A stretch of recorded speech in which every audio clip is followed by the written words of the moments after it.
Soy Michael Hartman, tengo 32 años, y mi propio padre me echó de la casa que mi abuela me dejó. Una casa que era legalmente mía.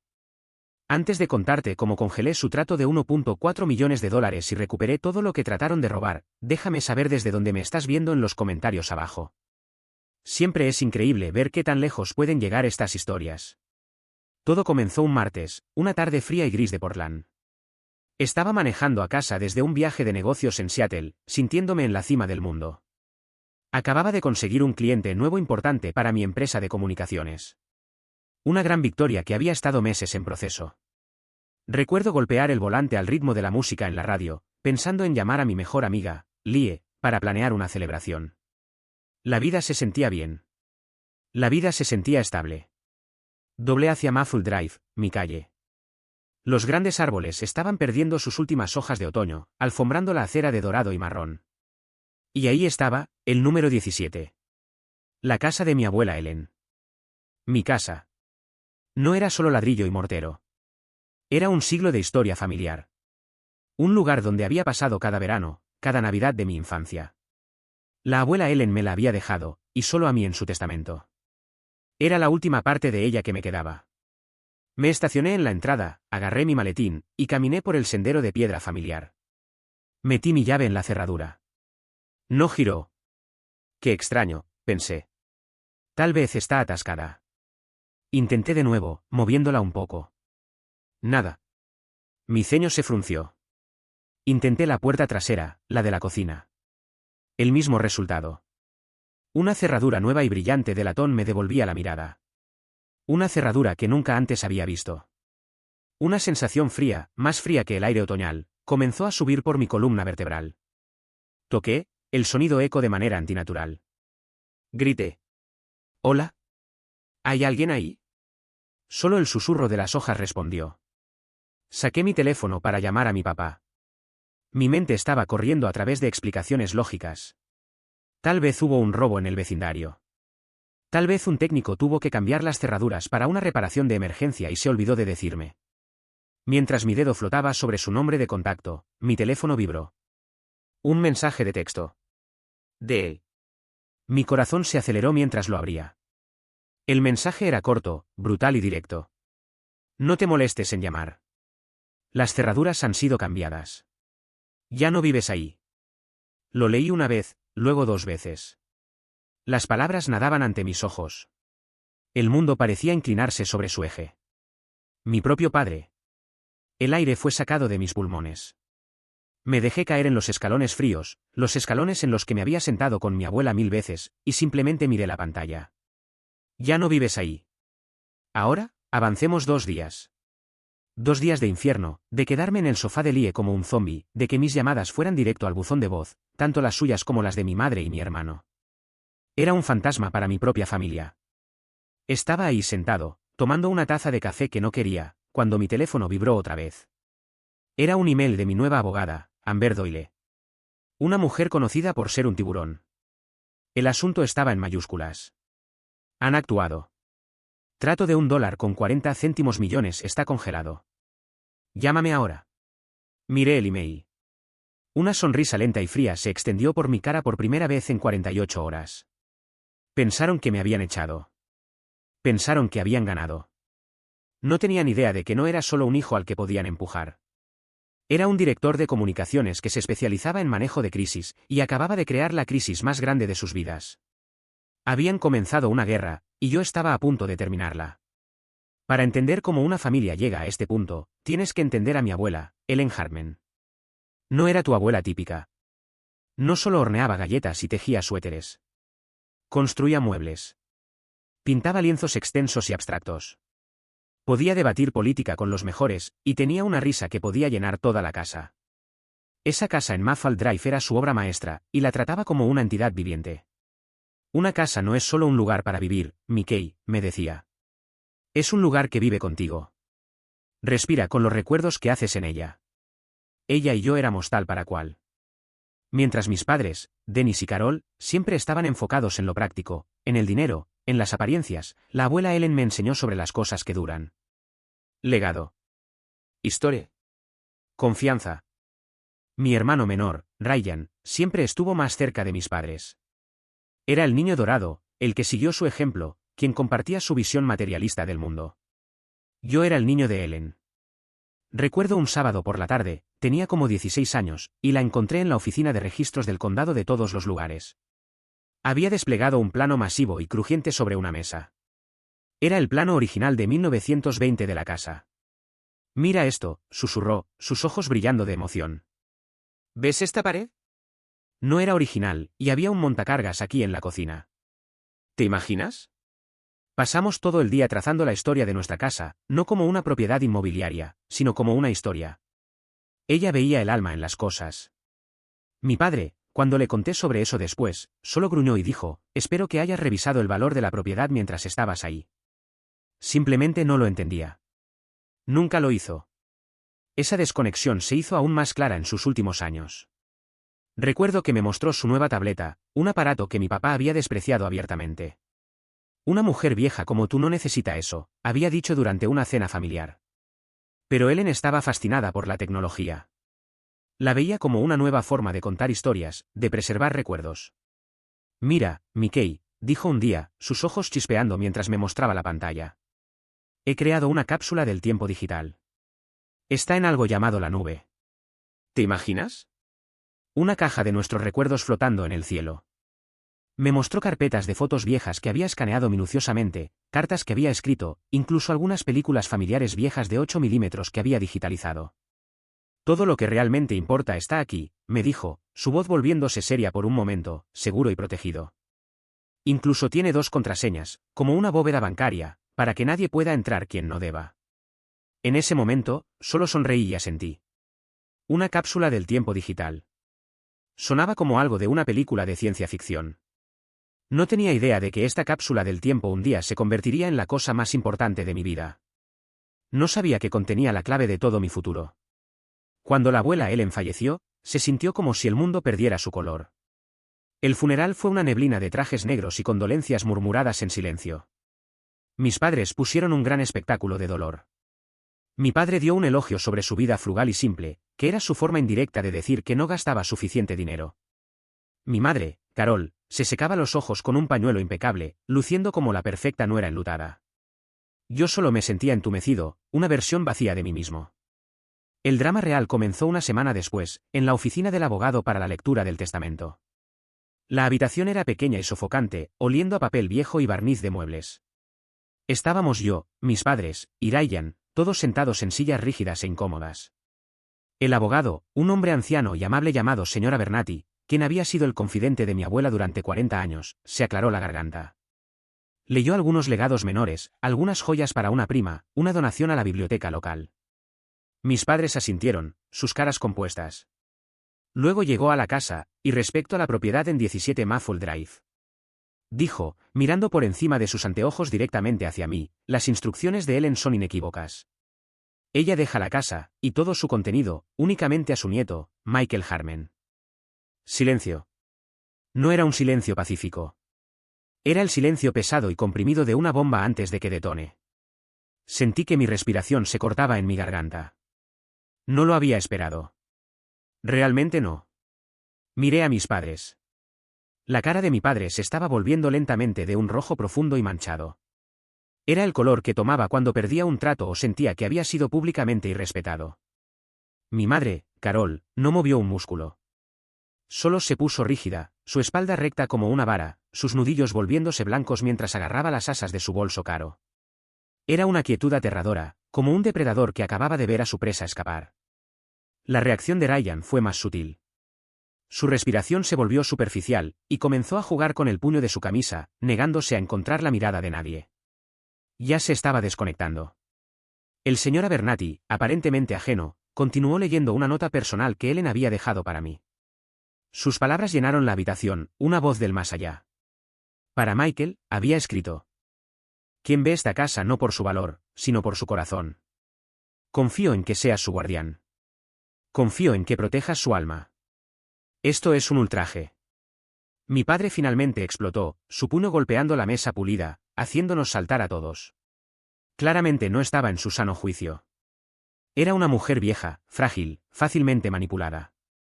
Mi madre puso una mano de contención en su brazo, pero sus ojos eran como pedazos de hielo. Estaban fijos en mí. No era dolor en sus ojos.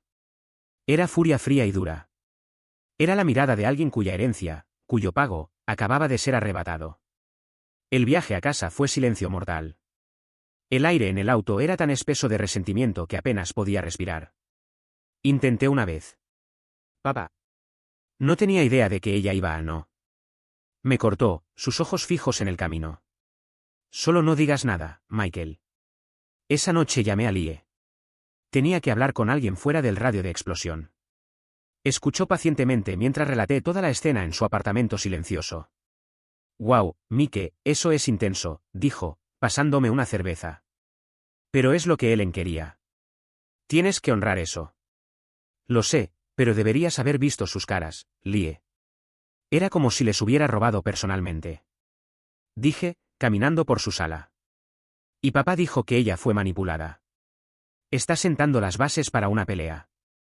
Lo sé. Entonces, ¿qué vas a hacer? Mudarme, dije, la decisión solidificándose mientras hablaba las palabras. Voy a mudarme y cuidar el lugar tal como ella pidió. Es lo correcto. Incluso mientras lo decía, sentí un nudo de ansiedad apretándose en mi estómago. Decidí hacer un último intento por la paz.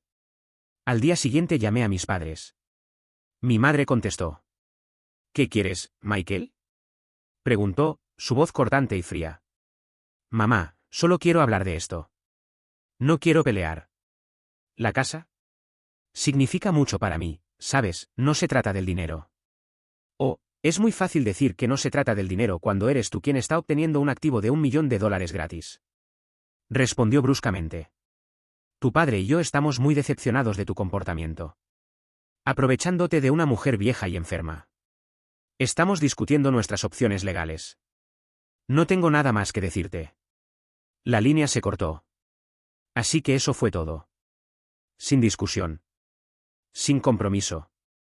Solo amenazas. Fiel a mi palabra. Comencé a mudar mis cosas a la casa grande y vacía. Se sentía extraña y silenciosa sin la presencia de mi abuela. Pero estaba determinado a llenarla de vida otra vez. Una de las primeras cosas que hice fue tratar de acceder a su cápsula del tiempo digital. Pensé que tal vez había más fotos o cartas ahí. Algo para hacerme sentir más cerca de ella. Encontré su tableta vieja en la mesa de noche y la encendí. La pantalla de inicio de sesión para el servicio en la nube apareció. Sabía la primera contraseña. Era el nombre de su primer perro, Buster. La escribí. Acceso denegado. Se requería una segunda contraseña. Intenté todo en lo que pude pensar. Su cumpleaños, mi cumpleaños, el nombre de mi abuelo, la dirección de la casa. Nada funcionó. Estaba cerrada herméticamente. Era un pequeño misterio frustrante. Pero en el caos de todo lo demás, eventualmente lo dejé de lado, dejando la tableta en la repisa de la chimenea. El primer disparo real a través del arco llegó como una semana después. Estaba en el ático, clasificando cajas viejas llenas de recuerdos, cuando encontré una pila del correo reciente de mi abuela que había sido pasado por alto. Metido dentro de un estado de cuenta bancario había un papel doblado que debía haber sido impreso por error. Era un email. Mi corazón comenzó a martillar cuando vi los nombres en los campos para y desde. Era un intercambio de emails entre mi padre, Dennis Hartman, y un hombre llamado Bill Thatcher de una empresa llamada Cascade Urban Partners. La fecha en el email era 3 semanas antes de que mi abuela hubiera muerto. Las palabras de mi padre saltaron de la página, frías y clínicas. Bill, respecto a 17 Maffel, estamos muy cerca. Se está debilitando rápido. En el momento en que se vaya, la propiedad es tuya. Estamos de acuerdo en el precio de $1.40 millones. Solo necesitamos manejar la formalidad del testamento, que debería ser directo. Mi hijo, Ryan, está completamente a bordo. Tuve que sentarme en las tablas del piso polvorientas. Mi cabeza estaba dando vueltas. El aire se volvió delgado. No solo estaban planeando vender la casa. Tenían un comprador. Tenían un precio. Estaban dando vueltas como buitres, esperando que muriera. Discutiéndolo en términos corporativos alegres. Mi propio padre, mi propia madre, quien estaba en copia en el email y había respondido con un simple y escalofriante se ve bien. Y Ryan, completamente a bordo. La náusea subió a mi garganta. Esto no se trataba solo de perder una herencia. Era una traición profunda y nauseabunda de la mujer que los había criado. No la estaban llorando. La estaban cobrando. Toda la actuación en el funeral, en la oficina del abogado, todo era una mentira. Y fue entonces cuando supe. Esto no iba a ser un simple desacuerdo. Esto iba a ser una guerra. Las líneas de batalla habían sido trazadas mucho antes de que supiera que era un soldado. Estaba parado en el medio de un campo de batalla, sosteniendo un pedazo de papel que era tanto un certificado de defunción para mi familia como la primera bala en mi propia arma. Doblé el email, mis manos temblando, lo puse en mi billetera, y caminé escaleras abajo. La hermosa y silenciosa casa ya no se sentía como un santuario, se sentía como una fortaleza, y yo era su último defensor. El primer ataque oficial no llegó con un grito, sino con la llegada silenciosa y susurrante de una carta certificada. Mis manos temblaban tanto que apenas pude firmar por ella.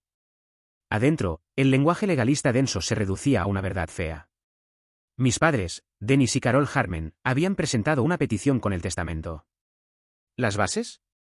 Influencia indebida y falta de capacidad testamentaria. En inglés simple, estaban oficial y públicamente, alegando que había manipulado a mi abuela moribunda y que había estado demasiado senil para saber lo que estaba haciendo. Estaban tratando de pintarme como un villano calculador y a ella como una mujer vieja loca. Mi sangre se enfrió, luego se calentó con una rabia pura y sin adulterar. Esta era una profanación de su memoria, un escupitajo final y codicioso en su tumba. Antes de que pudiera procesar las ramificaciones legales, la segunda fase de su ataque comenzó. Era una campaña de relaciones públicas clásica y como director de comunicaciones, reconocí la estrategia insidiosa instantáneamente. Estaban tratando de controlar la narrativa, de aislarme y definirme antes de que pudiera definirme a mí mismo. La primera llamada fue de mi tía Marta, la hermana de mi papá. Su voz goteaba una preocupación falsa y empalagosa que me daba escalofríos. Michael, querido, acabo de hablar con tu padre. Está tan preocupado por ti. Dijo que has estado actuando tan erráticamente desde el funeral, que tienes esta obsesión poco saludable con la casa. Tía Marta, él está mintiendo, dije, mi voz tensa. Ahora, Michael, la negación es parte del dolor, arrulló, una línea que estoy seguro mi madre le había dado. Tus padres solo quieren lo mejor para la familia. Tal vez vender la casa y dividir el dinero es lo más justo. Una ruptura limpia para todos. Ruptura limpia. Para ellos, eso significaba un cheque por $700,000 cada uno. Para mí, significaba perder la última pieza tangible de mi abuela. Colgué el teléfono, mi mano temblando de furia. Al día siguiente, recibí un email de un primo con un enlace a una publicación en un foro comunitario.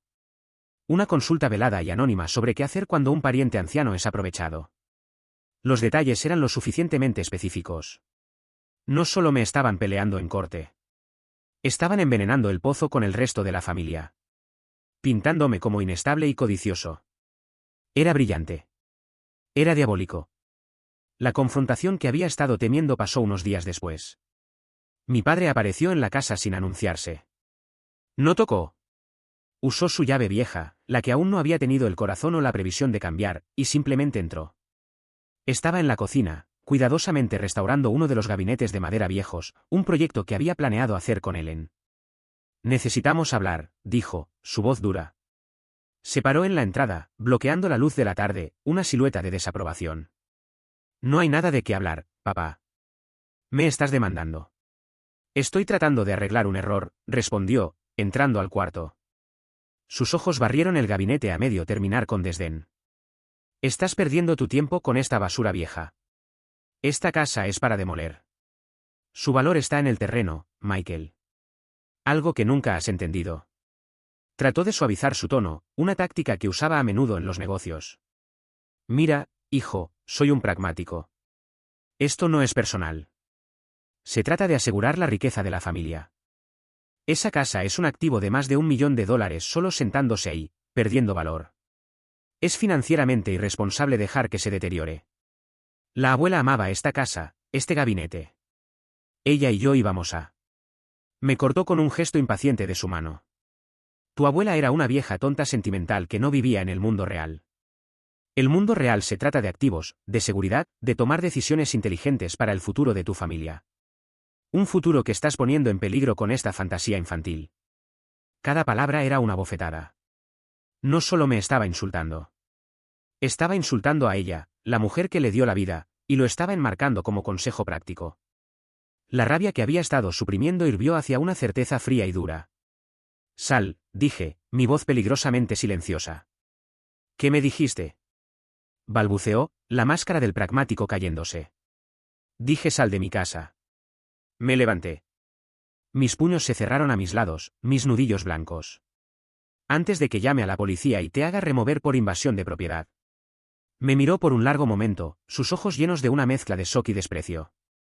Era la primera vez en mi vida que me había enfrentado a él tan directamente. Me miró como si fuera un extraño. Luego se dio vuelta y se fue, azotando la puerta detrás de él. El gabinete tembló. Toda la casa pareció gemir en protesta. La traición final, y tal vez la más dolorosa, vino de mi hermano, Ryan. Me llamó esa noche. Su voz era vacilante, llena de un nerviosismo que inmediatamente me puso en guardia. Oye, Mike, ¿estás bien? Define bien, Ryan. Papá pasó hoy. Tuvimos una pelea. Hubo una pausa. Sí, lo sé. Me dijo Ryan. Escucha, Mike, sé que esto es difícil, pero he estado pensando. Tomó una respiración profunda. Sabes que estoy tratando de poner mi propio negocio en marcha. Esta cosa del diseño gráfico toma capital, mucho. Y me estoy ahogando en deuda estudiantil. Hombre, no voy a conseguir un préstamo bancario. Mi estómago se retorció. Sabía a dónde iba esto, y sentí una urgencia desesperada de detenerlo, de no escuchar las palabras que sabía que venían. Papá y mamá dijeron que si la casa se vende, usarán parte de su parte para invertir en mi empresa. Una gran parte, Mike. Suficiente para limpiar mi deuda y comprar el equipo que necesito. Sería mi gran oportunidad, la oportunidad que he estado esperando toda mi vida. Las palabras colgaron en el aire entre nosotros, feas y desesperadas. No estaba pidiendo mi bendición. Estaba pidiendo mi sacrificio. ¿Entonces quieres que simplemente me rinda? Pregunté, mi voz apenas un susurro. Renunciar a la casa de la abuela, su memoria, para que puedas conseguir un préstamo comercial de las personas que están tratando de robarla? Traté de razonar con él. Ryan, es una mentira. Es su dinero en lo que están pensando. Solo te están usando como excusa. No es robar, es reasignar activos, murmuró, usando la frase favorita sin corazón de nuestro padre. Sonaba como una marioneta. Vamos, Mike, sé razonable. Es una cantidad de dinero que cambia la vida. Para mí, para mi futuro. ¿No puedes hacer esto por mí? Por tu hermano. Eso fue todo. Ese fue el momento en que mi corazón realmente se rompió. No se trataba solo del dinero para mis padres. Se trataba de control. Y estaban usando a mi propio hermano, sus sueños, su desesperación financiera como un arma contra mí. No, Ryan, dije, mi voz fría y final. No puedo. Y el hecho de que me lo estés pidiendo significa que no eres el hermano que pensé que eras. Colgué el teléfono. Ahora estaba verdaderamente solo. Toda mi familia estaba alineada contra mí, cada uno por sus propias razones egoístas. La siguiente semana fue el viaje de negocios a Seattle. El trato que estaba cerrando era la culminación del trabajo duro de un año, un gran paso en mi carrera. Era una promoción en todo menos en nombre. Y mi jefe había dejado claro que mi salario y futuro en la empresa dependían de ello. Por 2 días, me sumergí en el trabajo, usando la ira y traición como combustible. Estaba enfocado, profesional e implacable. Clavé la presentación. Ganamos el contrato. Fue un éxito masivo. Manejando de vuelta a Portland, me permití una astilla de esperanza. Tal vez las cosas estarían bien. Era exitoso por derecho propio. No necesitaba su dinero. Podía permitirme mantener la casa para pelear por ella. Esa esperanza se evaporó en el segundo que puse mi llave en la cerradura. Después de descubrir que estaba echado. Después de leer el texto cruel de mi padre, simplemente me quedé ahí en shock. Luego, un interruptor se activó en mi cerebro. El dolor y el shock fueron reemplazados por un enfoque frío y claro. La parte de mi cerebro que manejaba crisis en mi trabajo se hizo cargo. Ya no era un hijo. Era un profesional lidiando con una toma hostil. Saqué mi teléfono. Mis manos estaban firmes ahora. No llamé a nadie para gritar o llorar. Abrí la app de la cámara. Mi nombre es Michael Harmon, dije. Mi voz uniforme, la lente apuntando a mi cara antes de panoramizar hacia la puerta. Es martes, 24 de octubre, aproximadamente a las 4:15 de la tarde. Esta es mi propiedad, 17 Maple Drive, heredada de mi abuela, Ellen Hartman, según su último testamento legalmente certificado. Las cerraduras han sido cambiadas sin mi consentimiento. Caminé alrededor de la casa, documentando cada puerta cerrada, cada pieza nueva y reluciente de latón. Entonces lo vi. Al lado de la casa, junto al montón de hojas de otoño esperando recolección, había 3 bolsas de basura grandes y negras. Mi sangre se enfrió. Caminé y abrí una. Mi ropa, mis libros, todo tirado, cubierto con restos de café del bote de basura de la cocina que claramente habían vaciado encima. Abrí la segunda bolsa. Mis archivos de trabajo, mis documentos personales, todo mezclado con restos de comida mojada y podrida. La tercera bolsa, esta era la peor. Contenía las cosas pequeñas y personales que había traído de mi apartamento. Una foto enmarcada de mí y Ellen en mi graduación universitaria. Un pequeño pájaro de madera que había tallado para mí cuando tenía 10 años. Todo estaba revuelto junto, el vidrio del marco quebrado, y algunas cosas faltaban, cosas cruciales. La tableta de mi abuela, la que tenía la cápsula del tiempo cerrada, había desaparecido. Una pulsera de plata que me había dado, que mantenía en mi tocador, había desaparecido. Mi pasaporte y certificado de nacimiento del cajón de mi escritorio habían desaparecido. No solo me habían echado. Habían saqueado mi vida y tirado el resto a la basura. Habían robado mi identidad. Seguí grabando, mi voz un monótono bajo y firme, documentando cada artículo arruinado, cada reliquia faltante. El director de comunicaciones había tomado el control completamente. Estaba reuniendo evidencia. Estaba construyendo un caso. Ya no era un nieto en duelo. Era un oponente. Cuando finalmente dejé de grabar, envié el archivo de vídeo a una carpeta segura en mi propia nube con una marca de tiempo. Luego llamé a Lie. ¿Lie? Dije, mi voz finalmente quebrándose, la fachada profesional desmoronándose. Lo hicieron. Me echaron. Voy en camino, dijo, sin vacilación. No vayas a ningún lado. No hables con ellos. Vengo. Mientras esperaba por ella, sentado en la acera al otro lado de la calle de la casa que ya no era mi hogar, miré las ventanas oscuras. Pensé en la tableta faltante. Pensé en la cápsula del tiempo cerrada y los secretos que contenía. Pensaron que habían tomado todo. Pensaron que me habían silenciado, pero habían cometido un error crítico. Lo habían hecho personal, y me habían dejado con la única cosa que más necesitaba, una razón para quemar su mundo hasta el suelo. Los siguientes días fueron una neblina de papeleo legal y noches sin dormir en el sofá de Lie. Mi shock inicial se había endurecido en una resolución fría y metódica. Lo primero que hice fue contratar a Amber Doyle. No era barata, solo su anticipo me hizo llorar los ojos, pero su reputación era legendaria. Su especialidad era pelear sucio, y sabía que esta iba a ser la pelea más sucia de mi vida. Me senté en su oficina elegante y moderna en lo alto de la ciudad, un contraste marcado con la sensación cálida y vivida de la casa de mi abuela. Le expuse todo. El testamento, el email impreso que había encontrado en el ático, las horas de vídeo que había tomado del desalojo ilegal y mis pertenencias arruinadas, la lista de artículos faltantes, incluyendo la tableta. Amber escuchó atentamente, su cara ilegible. Vestía un traje pantalón oscuro y afilado y tenía su cabello recogido en un moño severo. No ofreció simpatía. Ofreció estrategia. Ok, dijo cuando terminé, su pluma golpeando un ritmo afilado en un bloc legal amarillo. El desalojo ilegal es claro. El vídeo es condenatorio. El email es buena evidencia circunstancial de su intención. Pero un buen abogado, y contratarán un buen abogado, argumentará que es solo palabrería. La alegación de influencia indebida es su arma principal. Necesitamos probar, de manera concluyente, que Ellen estaba en su sano juicio y actuando por su propia voluntad libre. Lo estaba, insistí, era más aguda que todos ellos combinados. Te creo, dijo Amber, sus ojos encontrando los míos. Pero necesitamos probárselo a un juez. Necesitamos más que tu palabra contra la de ellos. Necesitamos algo que no puedan refutar. Una bala de plata.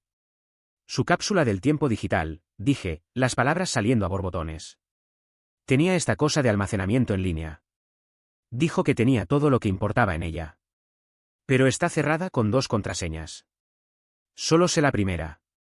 Y se llevaron su tableta, que probablemente tenía sesión iniciada automáticamente.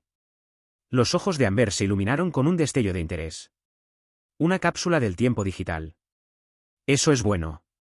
Eso es muy bueno. Muestra previsión. Muestra que era experta en tecnología, no alguna mujer vieja confundida. Encontrar una forma de entrar a eso es ahora nuestra máxima prioridad. ¿Qué más sabes de ello? Nada, dije, la frustración evidente en mi voz. He intentado cada contraseña en la que puedo pensar. Cumpleaños, nombres de mascotas, aniversarios. Entonces necesitas pensar más duro, dijo, su tono firme pero no cruel. Piensa en su vida fuera de tu familia, sus secretos, sus amigos. ¿En quién confiaba? Sus palabras resonaron en mi mente por días. ¿En quién confiaba? Pasé horas en la mesa de la cocina de Lie, rodeado de contenedores de comida para llevar y las pocas cosas que había logrado salvar de las bolsas de basura. Llamé al soporte técnico del servicio en la nube, pasando 2 horas en espera solo para que me dijeran que sin la segunda contraseña o acceso a sus dispositivos originales, no podían ayudarme debido a su política de privacidad. Era un callejón sin salida. Sentí desesperación arrastrándose. ¿Qué tal si la prueba estaba encerrada para siempre? Lie, viendo mi frustración, puso una mano en mi hombro. Mike piensa, Ellen era inteligente. Si hizo una bóveda, debe haber dejado una llave en algún lugar, no una llave literal. Una pista, una pista. Volví a la pequeña caja de cosas que había rescatado. No había mucho, el marco de foto roto, algunos libros, y el pequeño pájaro de madera que había tallado para mí. Lo tomé, pasando mi pulgar sobre la madera suave. Y entonces recordé algo. Una conversación de años atrás. Me estaba quejando de la naturaleza controladora de mi papá. Ellen solo se había reído. Oh, Dennis siempre ha sido así, había dicho. Todo ladrido y nada de mordida. Mientras sepas dónde termina su poder y comienza el tuyo. Por eso siempre tendré a mi Margaret. Ella es mi plan de respaldo. Margaret, su media hermana, la que mi familia nunca mencionaba, se sintió como un rayo. Solo la había conocido un puñado de veces en grandes eventos familiares cuando era niño. Era silenciosa, se mantenía a sí misma. Mi padre y madre nunca hablaban de ella. La trataban como una pariente distante y ligeramente embarazosa. Me apresuré por mi laptop, mi corazón martillando contra mis costillas. Busqué su nombre, Margaret Holden. Encontré su número en línea, se sintió como un tiro largo, un Ave María desesperado. Marqué, mi mano temblando.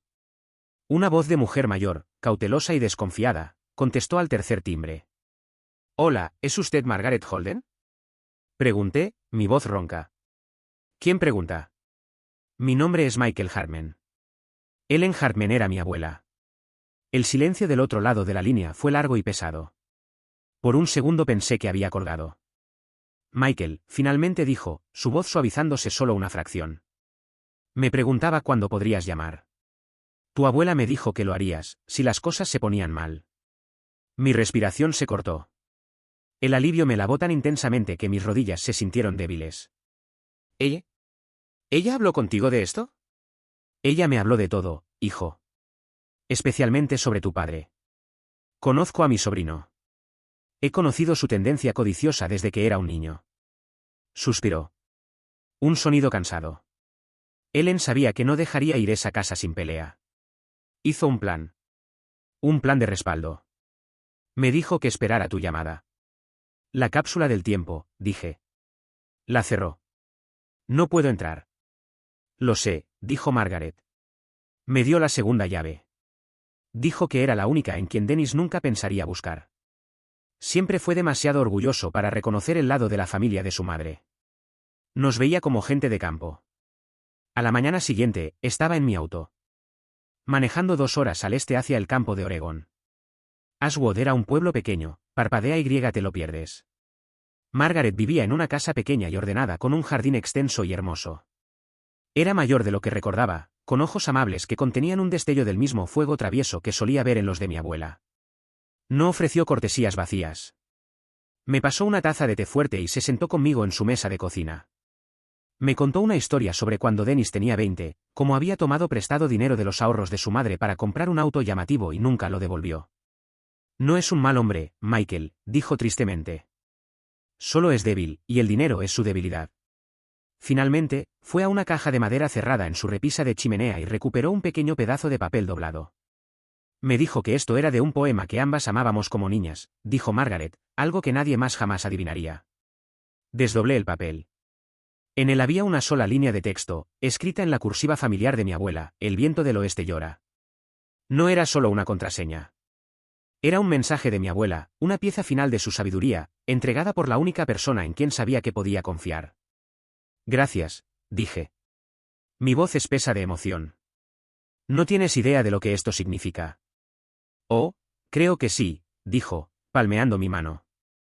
Significa que estás a punto de darle a tu padre la sorpresa de su vida. Haz que cuente, Michael. Por Ellen. En el viaje de vuelta a Portland, sentí una sensación de poder que no había sentido desde que comenzó esta pesadilla.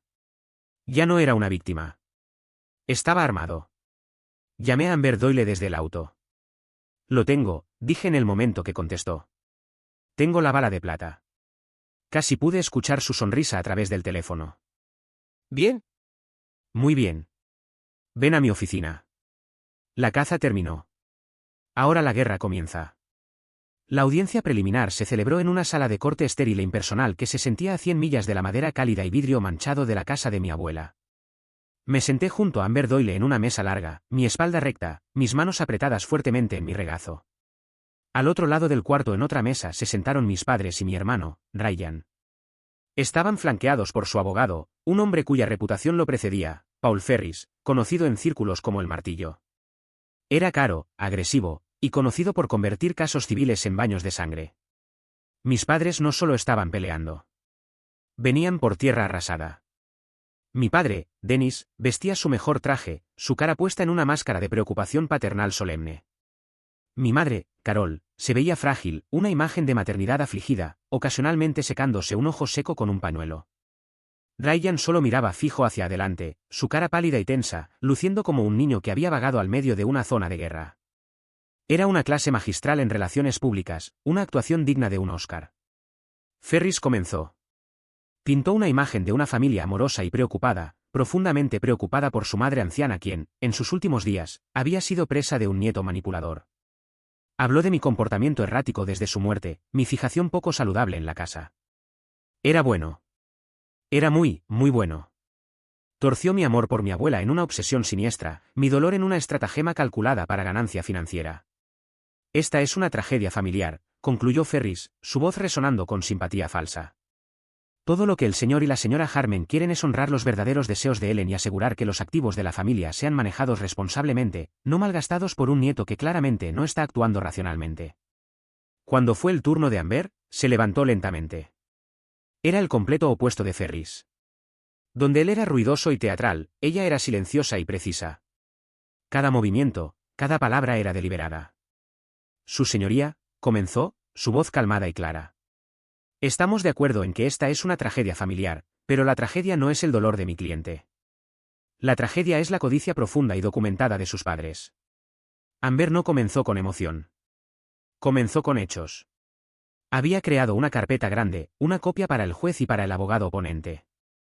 Mi archivo de crisis, lo llamó. Establezcamos una línea de tiempo, ¿sí? Dijo, haciendo clic en un botón de un control remoto. Una pantalla grande en la pared parpadeó y cobró vida. El 15 de septiembre, 3 semanas antes del fallecimiento de la señora Ellen Harmon, su hijo, Dennis Harmon. Ya estaba negociando la venta de su propiedad. Veamos el exhibit, proyectó el email que había encontrado.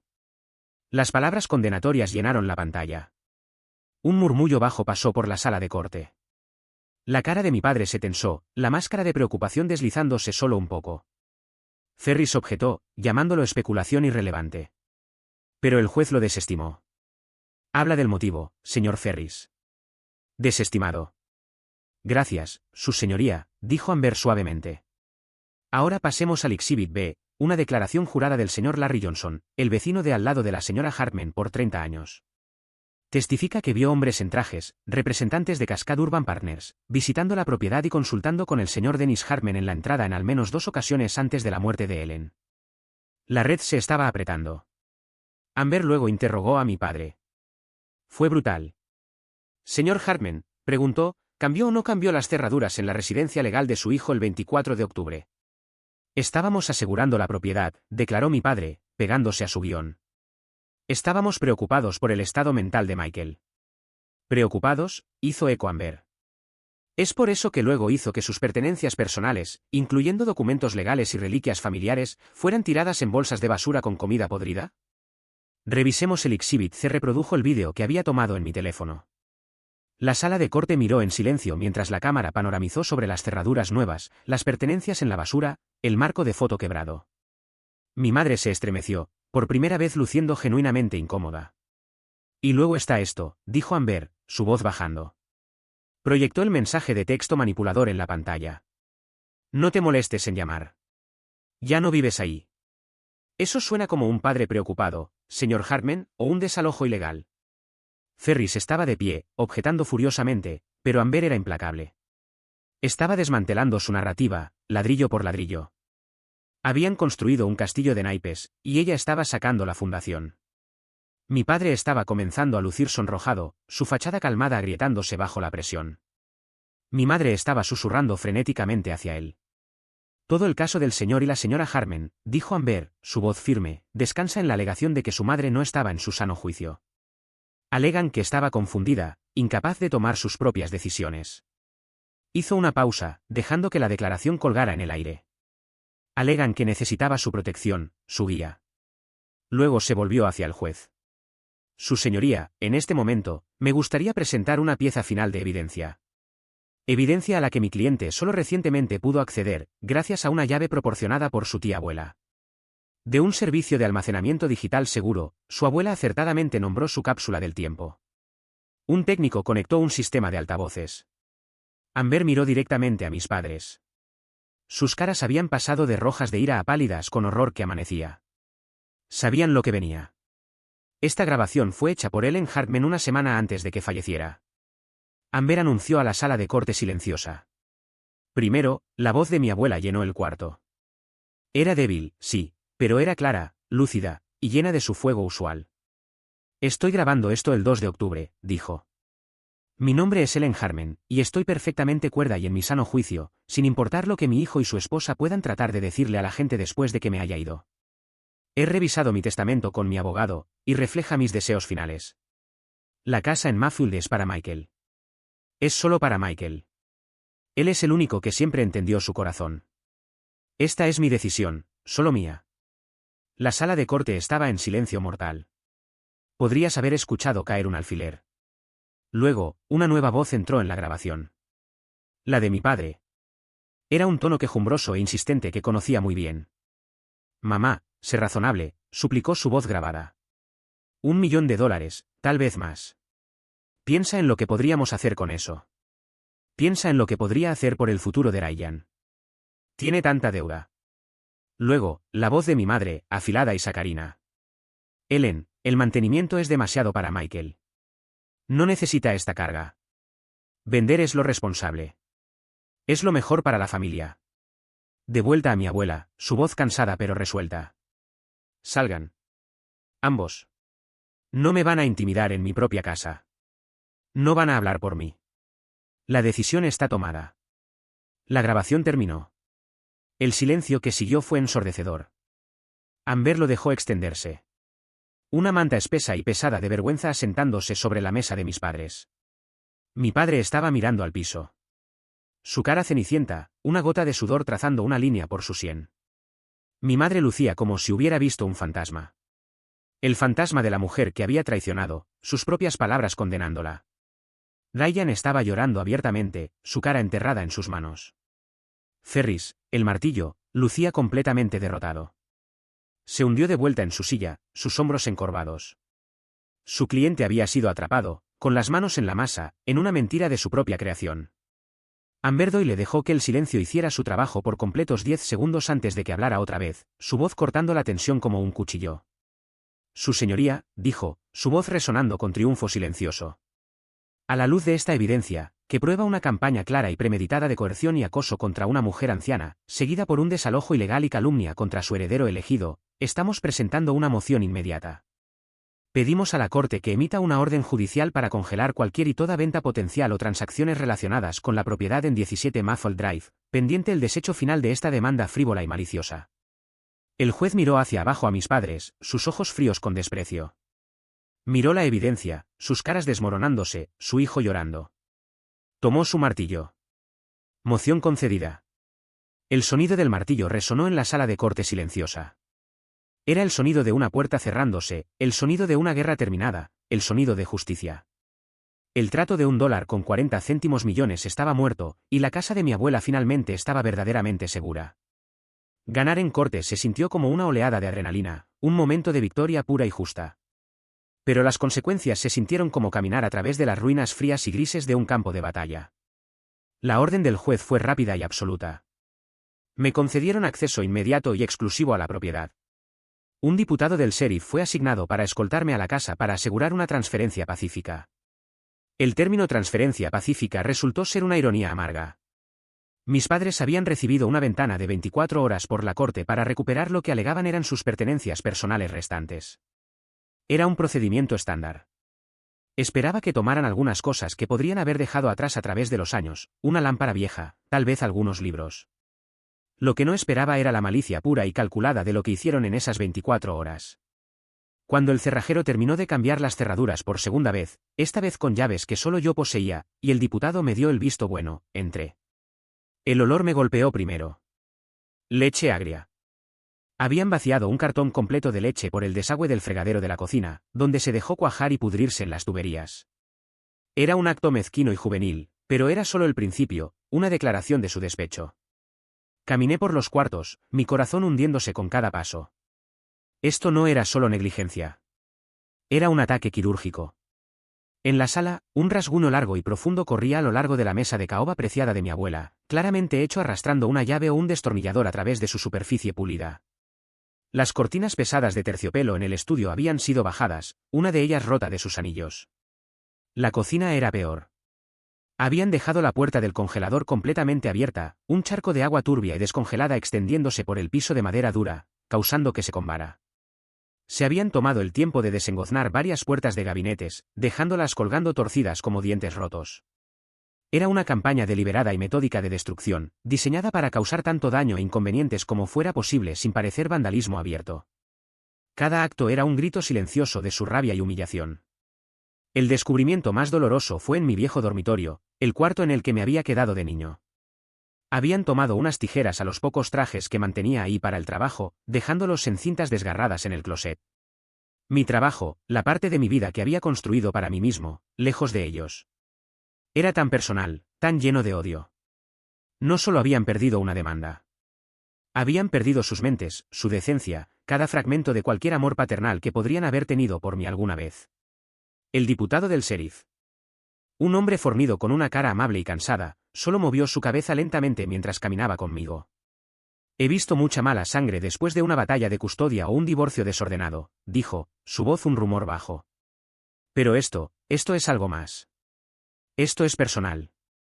Asegúrate de documentar todo, tomar fotos, muchas de ellas. ¿Lo hice? Tal como había hecho antes, saqué mi teléfono y me convertí en el director de comunicaciones otra vez, mi yo profesional un escudo contra el dolor. Grabé cada rasguño, cada mancha, cada pedazo roto de mi vida. Esta vez, sin embargo, el desapego frío se había ido. Solo sentí una tristeza profunda y hueca. Esta era mi familia, y esto es de lo que eran capaces. Lie vino esa noche con 2 pizzas grandes y un six-pack de cerveza artesanal. Sabiendo que no tendría el corazón para cocinar o ni siquiera pensar en comida, caminó por la casa conmigo, su expresión endureciéndose de simpatía a ira justa con cada nuevo descubrimiento. Esto es enfermizo, Mike, dijo, parada en la cocina arruinada, sus manos en sus caderas. Este es un nivel de venganza que ni siquiera puedo comprender. Hacer esto a la casa de Ellen. Esto es quienes son, dije, mi voz plana, sin emoción. Esto es lo que pasa cuando les quitas su dinero. Las máscaras se caen. Esa noche no dormí. Me senté en la sala oscura, pensando. Mi primer instinto fue llamar y gritar, demandar que vieran lo que habían hecho. ¿Pero cuál era el punto? Sabían lo que habían hecho. Lo habían hecho a propósito. Al día siguiente, no los llamé. En cambio, llamé a un tasador profesional y un contratista de restauración para obtener estimados oficiales y notariados de los daños. El número era asombroso. Luego reenvié los reportes detallados, las fotos nuevas, y las facturas a Amber Doyle.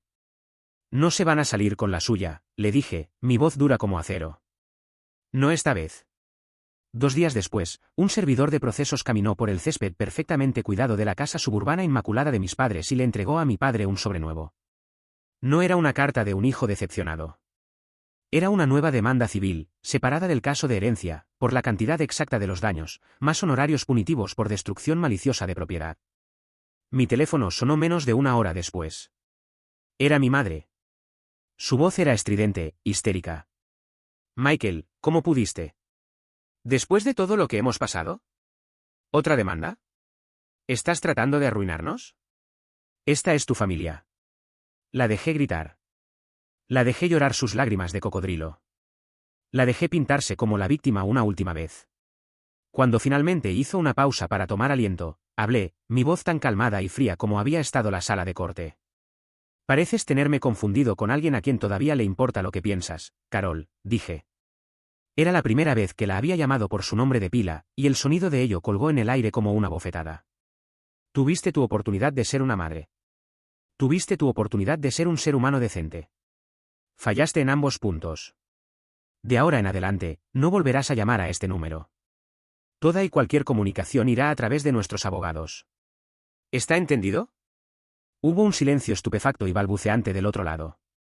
Creo que en ese momento, finalmente se dio cuenta de que el hijo que pensó que podía controlar, el niño que podía manipular, se había ido para siempre.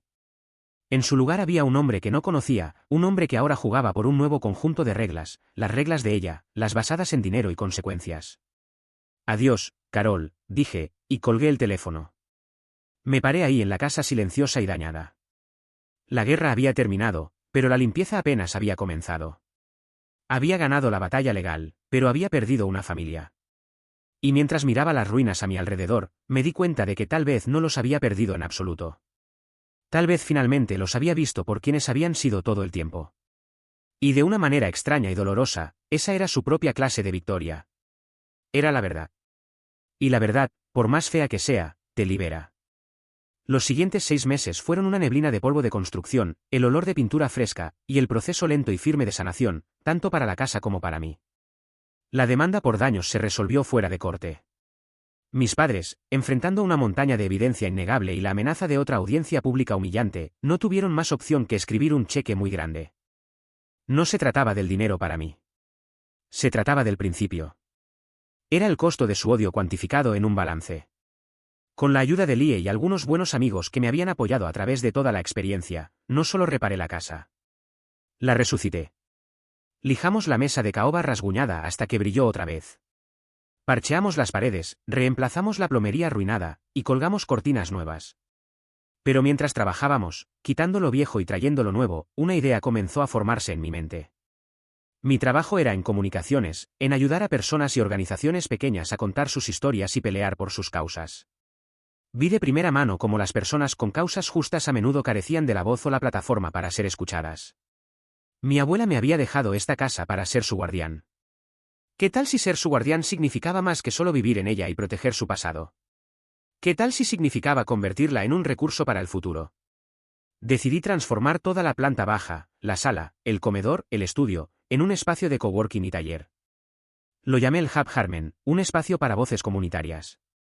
Mi meta era ofrecerlo gratis a organizaciones sin fines de lucro locales, activistas y organizadores comunitarios, un lugar donde pudieran reunirse, planear y aprender.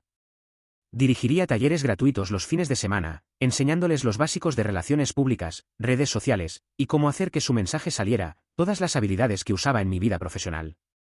Era una forma de honrar el espíritu generoso de mi abuela y mi propia pasión por la comunicación. Era convertir un lugar de dolor personal intenso en una fuente de bien público. El alma de la casa ya no estaba solo en su historia. Estaba en su futuro. La gran apertura fue un sábado brillante a finales de abril. La casa estaba llena de gente, de risa, del zumbido de nuevas ideas. Líderes locales, cabezas de caridades pequeñas, activistas jóvenes, todos vinieron. Lie se paró junto a mí, una sonrisa orgullosa en su cara, repartiendo folletos que habíamos diseñado. «Mira lo que hiciste, Mike», dijo, su voz suave en medio del ruido alegre. «Convertiste la peor cosa que te pasó en algo hermoso». Mientras hablaba con la cabeza de un refugio de animales local, mostrándole cómo configurar un comunicado de prensa, vi una figura familiar vacilando en la entrada. Era mi hermano, Ryan. Se veía diferente, más delgado, la confianza arrogante que solía usar como un traje barato se había ido. Solo se veía cansado y triste, como si estuviera cargando un peso pesado. Estaba sosteniendo un regalo pequeño, plano y envuelto. Me disculpé y caminé hacia él. Nos paramos en un silencio incómodo por un momento, el ruido alegre de la fiesta arremolinándose a nuestro alrededor como un mundo diferente. ¿Qué estás haciendo aquí, Ryan? Pregunté. Mi voz no estaba enojada. Solo estaba cansada. Yo, quería ver lo que habías hecho con el lugar, dijo, gesticulando vagamente hacia el cuarto lleno.